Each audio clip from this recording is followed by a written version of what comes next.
welcome to your 4.17 patch rundown. Here are some of the changes we should be expecting.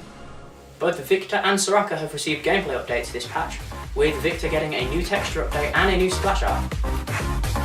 So, after some recent problems with Cassie's experience in the live environment, there's been a few changes made to her. Her base mana level has been increased from 300 to 330, and her extra mana per level has increased from 50 to 60.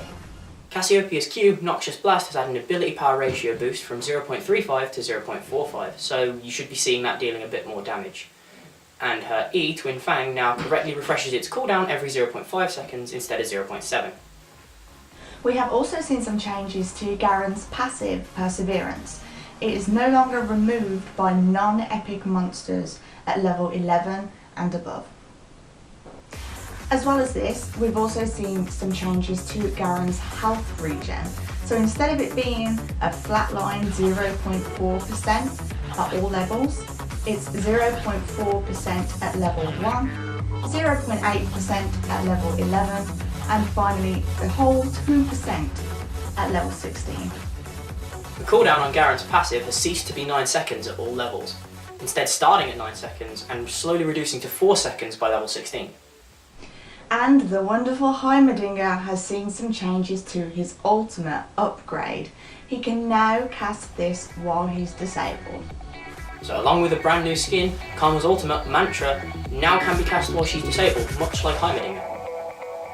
Now, we've got some interesting changes to LeBlanc here. We're going to start with her passive, Mirror Image. Now, before the patch, her passive would activate as soon as her invisibility ends. However, now, her passive will activate immediately. Furthermore, LeBlanc and her Mirror Image will stay invisible until the other one's visibility is broken. So, put simply, if one is visible, so is the other. Her W, Distortion, now gives you 4 seconds to return to the pad instead of 3, giving you a whole new second to just juke people or mess with the enemy team.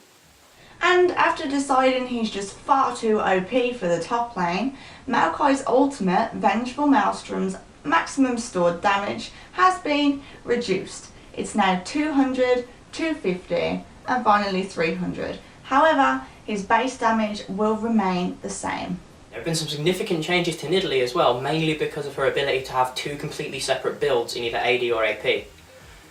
The changes that have been made have been mostly to reduce AD Nidalee's lane power. So, to implement this, her base attack damage has been reduced from 52.5 to 47.5. Furthermore, her base attack speed has been decreased from 0.67 to 0.638. Because that 0.8 just makes all the difference. And one of the changes to Nidalee is that they're nerfing her Q, Takedown. They're taking the minimum damage that it does down from 1 to 0.75 and the maximum damage that it does down from 2.5 to 1.875. So this means that Takedown is going to be doing a lot less damage than it is at the moment. So AD builds aren't going to be having the burst that they've got at the moment on Takedown. Her minimum AP ratio, however, has been increased from 0.24 to 0.36, and her maximum AP ratio has been increased from 0.6 to 0.9, in effect making her AD builds slightly less effective in comparison. And finally, her E, Swipe, no longer affects the cooldown of Pounce when it's used on a hunted target. Moving on to Rammus. When he's in Powerball, he can now disable the ability 1 second after defensive ball call has been enabled, rather than immediately. And that works both ways for the two abilities. Okay? Aside from his Q's in-game animation playing a bit faster, Talon's E, Cutthroat, no longer silences its target. Instead, it slows them by 99% for 0.25 seconds.